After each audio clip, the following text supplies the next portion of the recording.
Hi guys, this is Lorraine, your one and only Latina. So for today, ay makikita nyo naman, bagong ligo ako.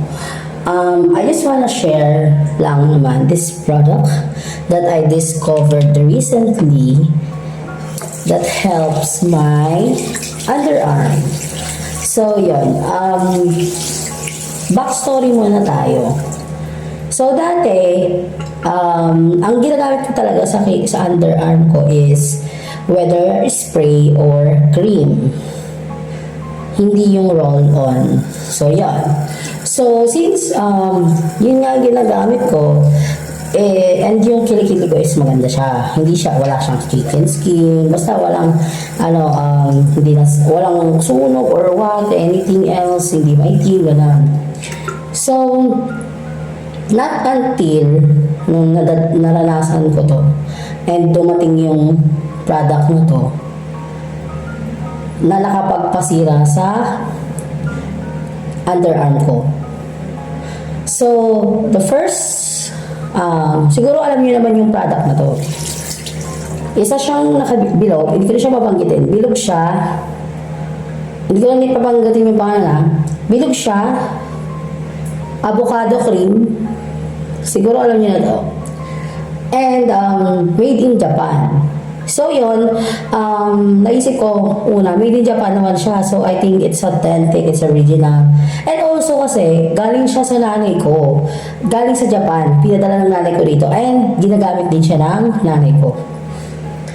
And sa result ng nanay ko is maganda. Walang ganong nangyari, hindi nasunog yung kilikili niya. Ang nangyari kasi guys sa akin, nasunog yung kilikili ko.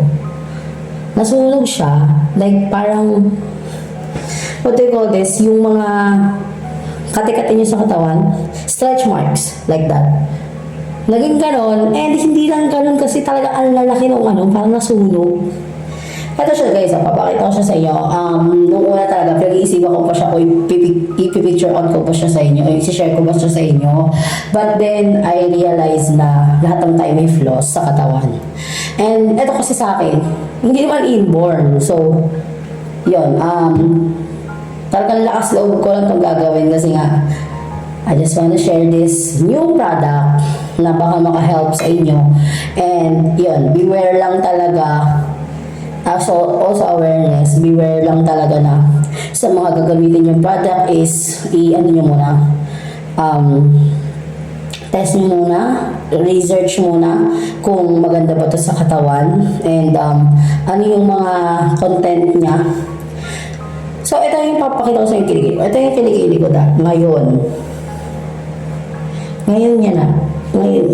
Ito yung nasusunog, yung mga nangitim na siya guys.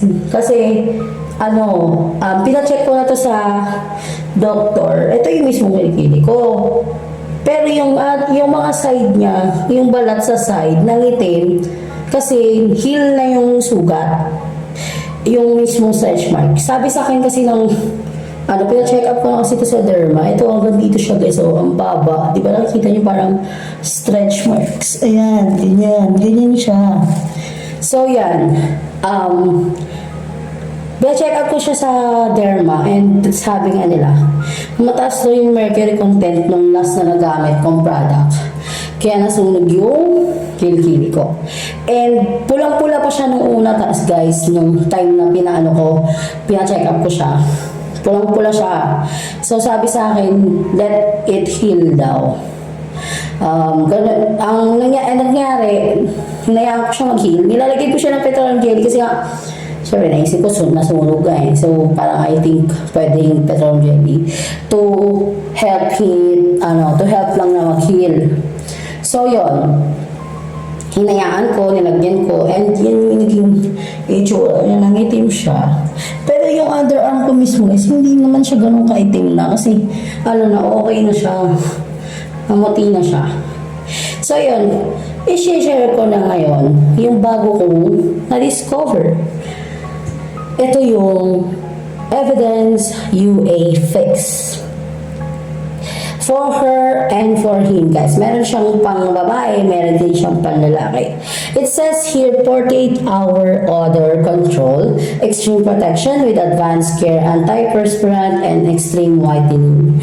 It is also consists of, actually 60 ml siya, and deodorant siya, guys, na natural spray. And, it says here how to use, shake the bottle well, before use and hold the bottle 15 cm away from armpit and spray. Ito guys, actually pang 1 week ko na siya ngayon ginagamit. And masasabi ko lang, kaya hindi ko pa siya sinishare. Kasi gusto ko makita muna sa sarili ko kung ano yung effect niya bago ko siya share. So yun, 1 week ko na siyang ginagamit. And it really helped. It helps me. It helps my underarm. And also, yun, yung amoy guys. Mabango yung amoy niya. Ito guys, ganda lang paggamit yan. Spray ko lang. Ako kasi dalawang spray, tapos ginaganon ko na lang kasi ayoko nang, sayang naman kasi basa naman siya. Ginaganon ko na lang siya. In-spread out ko na lang. Ganon din sa kabila. Ayan, dami yan. Yun. And guys, yung amoy niya ang bango. Sobrang bango niya. And talagang naglala siya. One time siya. Yeah. After a bath ko lang siya ginagamit. Pag nagbabat ako sa gabi, kasi yun ako, naliligo din kasi ako sa gabi. Hindi na ako naglalagay. Natutulog na ako pero walang, as in, masarap siya sa balat. And yun, ang nakalagay dito, siya, cruelty-free, paraben-free, and dye-free. And also, let me tell you guys, this is all the ingredients that it has. It has a guava extract, tea tree oil, aloe vera gel, cucumber extract, jojoba oil, aluminum chloride, rosehip oil, collagen, glutathione, arbutin, avocado extract, and vitamin A, C, E. So, hindi ako nagtataka kung bakit ganun kaganda siya. Kasi ang ganda ng ingredients niya eh. Puro pampaano. Yun? Pwede nga lang sa mukha na lang ilagay eh. Pero yan, wala namang problem sa pagmumukha ko. So, okay na yan. So, yan na guys. I just wanna share this lang talaga kasi this is a must try. Napakaganda niya guys. Kaya kung may mga amoy baktol kayo, kung pawisin kayo, ako kasi guys, pawisin ako eh. Pero sabi sa inyo, yung ginamit ko to, I feel dry all day. Ganun. Wala akong nararamdamang pawis. And talagang, kasi ako nagiging uneasy ako pag ganun, pawis ako eh. Pero guys, yung ginamit ko to, hindi ko nararamdaman yung pagiging pagpapawis ng kilikili ko. So yun, this is a must try talaga as in. And also guys made in Philippines to. So, yun, tangkalikin natin ang produkto ng kapwa natin Pilipino. So, yun lang mga Latina. Mga Latina. Thank you for watching this video. And yeah, I hope you'll get any what I call this one.